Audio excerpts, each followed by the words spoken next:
Friends, welcome back. तो friends, अभी का वीडियो है Nupur Sharma swag, Nupur Sharma savage, funny video, Nupur Sharma thug life. तो चलो देखते हैं, वीडियो शुरू करते हैं। वीडियो शुरू करने से पहले अगर आप चैनल पर नए हो और आपने अभी तक सब्सक्राइब नहीं किया है तो जल्दी से पहले सब्सक्राइब के बटन और बेल आइकन को क्लिक कर लो ताकि आपको हमारे सारे न्यू वीडियोस के नोटिफिकेशन मिल जाए जैसे हम अपलोड करें। अगर आपको वीडियो पसंद आता है प्लीज लाइक एंड शेयर। चलिए शुरू करते हैं। मैं जवाब कैसे दूंगी? कुफ्र हूं तो पत्थर नहीं सहन करूंगी, हिंदू हूं तो मुसलमान का पत्थर सहन नहीं करूंगी। अपनी मर्जी से जवाब दूंगी, मेरी अभिव्यक्ति की आजादी तुम्हें नहीं छीनने दूंगी। औरंगजेब के वंशज तुम हो। अदिति, आपने बिल्कुल सही पकड़ा। और केवल कार सेवकों के ऊपर गोली चला के ये नहीं कहा था कि और मारेंगे कार सेवकों को। कोठारी भाइयों को किस बेरहमी से मारा था ये कोई भूला नहीं है। साथ में बताती हूँ क्या किया था। मुजफ्फरनगर के दंगे भूल गए? जाट भाइयों को जेल के पीछे, मुसलमानों को बाइज्जत बरी करके रिहा करवा दिया। क्यों?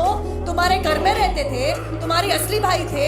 क्या उन्होंने लोगों को मारा नहीं? तुमने अपने मैनिफेस्टो तक में लिखा था कि युवा मुसलमानों के खिलाफ केस वापस ले लेंगे। और अदिति, यही तक नहीं, मुलायम सिंह यादव की सरकार ने क्या कहा था? शुक्रवार को, सऊदी अरेबिया में रहते हैं या कुवैत में रहते हैं, शुक्रवार को स्कूल की छुट्टियां कर दी जाएंगी। क्यों? जो हिंदू पढ़ता है स्कूल, सरकारी स्कूल में, या जो क्रिश्चियन पढ़ता है, या जो कोई मानता ही नहीं, कोई आस्था नहीं रखता, जो सिख पढ़ता है, जो जू पढ़ता है, वो छुट्टी पे क्यों जाएगा? क्योंकि अमीर जुबाई को नमाज पढ़नी है।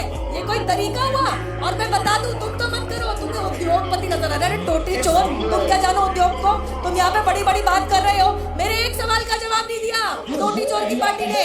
अपने घर के बच्चों की शादी अहमदिया में करोगे क्या? जवाब दो। अपने घर के बच्चों की शादी यजीदियों में करोगे क्या? जवाब दो इस बात का। मेरे घर के अंदर टकरार पैदा करने वाले कभी नहीं, तुम कभी भी सफल नहीं होगे। अरे वो ही चाहती हूँ कि कृष्ण राम हमारे भगवान है, आप इसको नकार नहीं सकते, आपकी कुछ भी विचारधारा क्यों ना हो। दूसरी बात मैं कहना चाहती हूँ, जरा मुझे बता दीजिए कि महाभारत और रामायण का नाम लेके किसने बॉम्ब ब्लास्ट कर लिया अपनी बॉडी पे चिपका के? किसी ने किसी को भगवान राम और कृष्ण का नाम लेके किसी को मार दिया? बताइए आप मुझे, अभी जवाब दो। दूसरी बात, और बहुत अहम बात है, यूनाइटेड नेशंस के अंदर ऐसा कौन सा हिंदू ऑर्गेनाइजेशन और ऐसा कौन सा हिंदू धर्म को मानने वाला इंसान है जिसका सैंक्शन कमेटी ने बैन लगाया है? जवाब दो, जवाब दो। हिंदू धर्म को मानने वाला एक इंसान नहीं, एक सबूत नहीं, चाहे वो मक्का मस्जिद ब्लास्ट का केस हो, चाहे वो अजमेर शरीफ का केस हो, चाहे वो समझौता एक्सप्रेस हो, जिसमें आप नहीं मानते, देश का कानून मानता है, देश का कानून संविधान सर्वोपरि, आप नहीं है। Clearly, Tanveer, you are living in La La Land, and I'll tell you why. La La Land. Why? Because you say obviously the BJP is going for tukde. Tanveer, do you not watch news? Do you not watch on television? Those students, and I can't call them kids, they are my age, who go into university and say Bharat तेरे टुकड़े होंगे इंशाल्लाह इंशाल्लाह। Shame. One second, please allow me. Bharat की बर्बादी तक जंग रहेगी, बंदूक की नोक पे लेंगे आजादी। किस चीज से चाहिए भैया आजादी? And who goes and supports them? Your coalition partner Rahul Gandhi, who you very happily have lapped up just because you want some power in Karnataka. God knows by what freak of nature. Now, secondly, you do talk about BJP not actually delivering on promises. You brought up 3 issues. You talk about jobs. I can bet my life you didn't know in 2013 the unemployment rate in India was over 9%. What is it today? Please answer. Between 4 to 5%. So when unemployment comes down, the rate comes down with an increasing population, that means jobs are increasing, sir. Please go do your economic homework. Secondly, you speak about farmers. You are now actually forging an alliance in Karnataka with that very party under whose rule over 3,600 farmers committed suicide in Karnataka. What happened to your tall claims of actually delivering on promises in Karnataka? Now you stand exposed. Thirdly, you speak about Kashmiriyat. क्या कश्मीर की परेशानी 3 साल पुरानी है, 70 साल पुरानी है? कश्मीर की देन किसकी है? कश्मीर की देन है पंडित जवाहरलाल नेहरू की। शुरुआत से ही जाते हैं। Who actually imprisoned Sheikh Abdullah and created unrest forever? Who actually led to Kashmiri Pandit cleansing from the valley? It was actually the NC supported by the Congress party. And let's not also forget the unrest of 2010 and 2013 in the valley. More actual people, civilians died then. तब कहाँ गए थे? तब कश्मीर बहुत सुहाना मौसम में जी रहा था क्या? कश्मीरी लोग बहुत सुहाने मौसम में जी रहे थे। जी चारिता जी, महाराष्ट्र के अंदर जो कुछ भी हो रहा है कानून के तहत हो रहा है, और आपने क्योंकि मुझ पर इल्जाम लगाया था कि मैं इस्लामिक स्कॉलर होकर शिवसेना की कैसी वाहवाह कर रहा हूं, तो उसके जवाब में सिर्फ 2 लाइनें आपसे मैं कहना चाहूंगा कि बीजेपी जब कश्मीर में जाके महबूबा मुफ्ती जी के साथ सरकार बनाती है, वो उनका पॉलिटिक्स ऑफ कन्वीनियंस था। महाराष्ट्र के अंदर शिवसेना मुसलमानों का जो साथ दे रहे हैं, मुसलमान शिवसेना का साथ दे रहे हैं, वो है पॉलिटिक्स ऑफ एक्सपीडियंसी। बहुत बड़ी बात कह रहे हैं आप। महसूस करें नुपुर शर्मा, फर्क महसूस करें। तीसरी बात, आत्माओं के तड़पाने की बात हो रही है, तो वाजपेयी जी की तो आत्मा तड़प रही है। ये कहां से कहां ले आए कीचड़ में बीजेपी को। अरे वो कमल जो खिलता था उसको लहू लोहान कीचड़ में कर दिया आपने। वाजपेयी जी की भी आत्मा तड़प रही है। अतिकुर रहमान साहब, अब देखिए आपने एक और स्टेटमेंट बड़ा दे दिया कि अब महाराष्ट्र में मुसलमान खड़े हैं शिवसेना के साथ। आपने ये भी बड़ा बयान दे दिया। अब सुन लीजिए मेरी बात, आप ये कह रहे, पहली बात तो मैंने आप पर कोई आरोप नहीं लगाया, मैंने सिर्फ स्टैंड जो बदला है वो दिखाया था। नुपुर जी यही स्टैंड बदल रहा है। मैं कह रही हूँ ये शिवसेना का कांग्रेसीकरण है जो इस वक्त हो रहा है। मैं 3 चीज कहूंगी, प्लीज मेरे ऊपर कोई ना बोले सुचरिता जी, मैं तो किसी के ऊपर बोल नहीं रही। सबसे पहले तो मैं कहूंगी कि एक्सपीडियंसी की पॉलिटिक्स ऐसी है कि जिन लोगों ने मुंबई ब्लास्ट के चक्कर के अंदर बाला साहेब जी को जेल में डाल दिया था, आज वो एक्सपीडियंट है।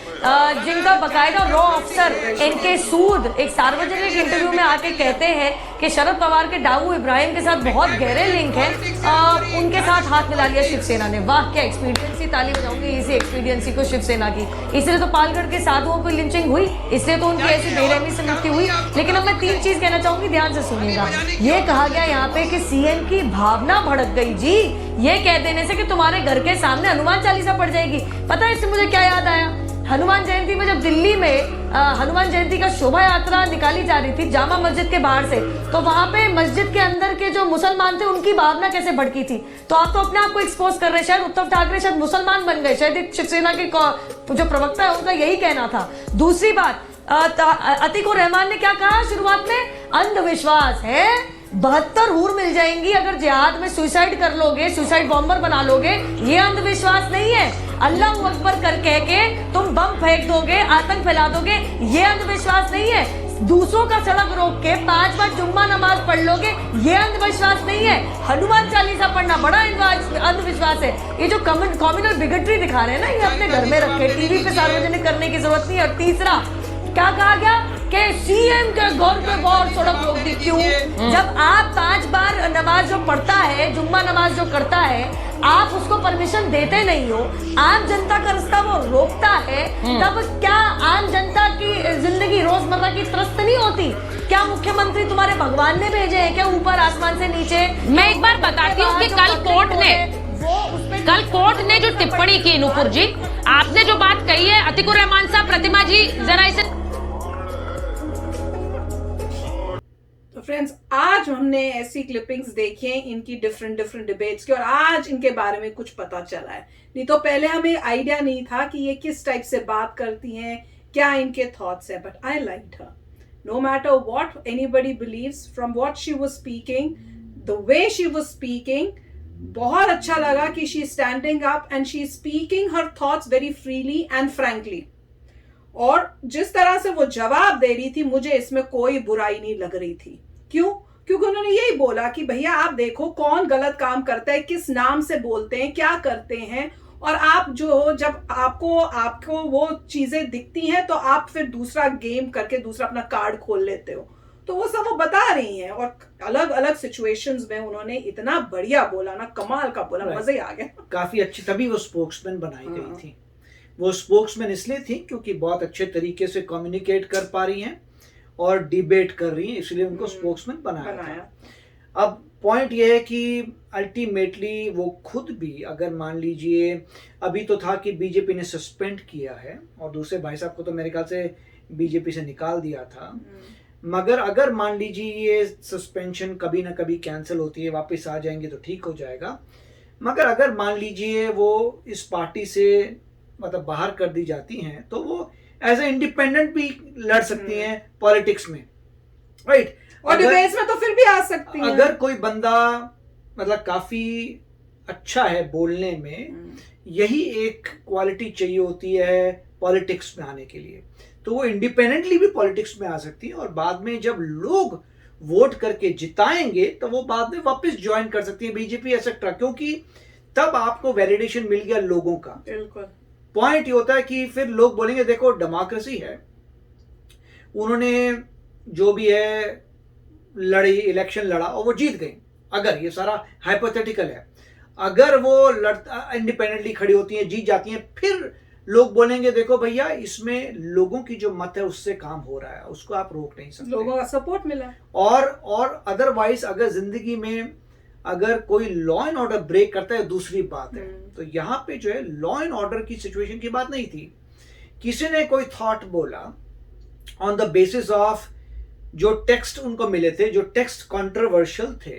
अब ये पता नहीं कि उनको पता था कि नहीं पता था कि कंट्रोवर्शियल था, इसीलिए पहली बात तो है कंट्रोवर्शियल टेक्स्ट को हटा देना चाहिए जिससे किसी के माइंड में कोई पॉइंट ना आए, क्योंकि ना रहेगा वो गड़बड़ टेक्स्ट, ना किसी को कुछ होगा और उसके बाद कोई कुछ कहीं से बोल नहीं सकता। मगर पॉइंट ये है कि वहां पे जो भी हुआ दूसरे रिलीजन वालों को बुरा लगा, ओके अंडरस्टैंडेबल, मगर ये न्यूज नहीं आ रही कि वहां पे लोग कहें देखो भैया ये जगहें हैं जहाँ पे गलत टेक्स्ट लिखा है, इसको हम तो कैसे हटाएंगे, उसका किसी को पता नहीं है, सुधार करेंगे। ये क्यों वो अजीब बात है। उनको अपने रिलीजन के लिए बोलना चाहिए कि यहाँ जो लिखा है सब बकवास है, इसको हम हटाएंगे। ओके फाइन, वेरी गुड, आपको कोई बोल ही नहीं रहा, लाना चाहिए वो सब चीजों को हटाना चाहिए जिससे आपको भी शांति मिले लाइफ में कि सब गड़बड़ मटेरियल जो भी था हमने हटा दिया। राइट, आपने अच्छा काम कर दिया कि ये सब चीजों को मानते नहीं, हटा दीजिए, वहां से गायब कर दीजिए, मतलब जो भी चले जाना चाहिए। मगर यहाँ पे अल्टीमेटली जो है लोग ही डिसाइड करेंगे कि क्या होता है। राइट, अगर लॉ एंड ऑर्डर की बात है तो लोग बोल सकते हैं अच्छा ये तो लॉ आपने ब्रेक किया, आप नहीं कर सकते लॉ, तो बल्कि वहां से अभी जो न्यूज आ रही है कि कितना मतलब गलत काम कर दिए हैं, क्योंकि उससे पता चल रहा है सही कौन है गलत कौन है, साफ पता चल रहा है। ये तो अब देखना ये है फ्यूचर में क्या होता है, आई डोंट नो। मगर लर्निंग सबके लिए है कि कोई हर इंसान को रेस्ट्रेंट रखना चाहिए, किसी और रिलीजन के बारे में बुरा नहीं बोलना चाहिए। पहली बात तो ये होनी चाहिए, कोई रिलीजन को बीच में लाओ ही मत, बात करनी है फैक्ट्स पे करो, प्रोग्रेस पे बात करो, रिलीजन कोई टॉपिक होना ही नहीं चाहिए लाइफ में, मेरा तो यही सोचना है। तो अच्छा, शी वाज फैंटास्टिक, मजा ही आ गया देख के इनकी वीडियो। तो चलो फ्रेंड्स चलते हैं, मिलेंगे नेक्स्ट वीडियो में बहुत ही जल्द। Till then take care and bye bye. तो अगर आप मेरे इस चैनल पे नए हो तो जल्दी से सब्सक्राइब के बटन को हिट करो और बेल आइकन को क्लिक करो ताकि आपको मेरा जब नया वीडियो मैं लगाऊं आपको उसके बारे में जल्दी से पता चल जाए।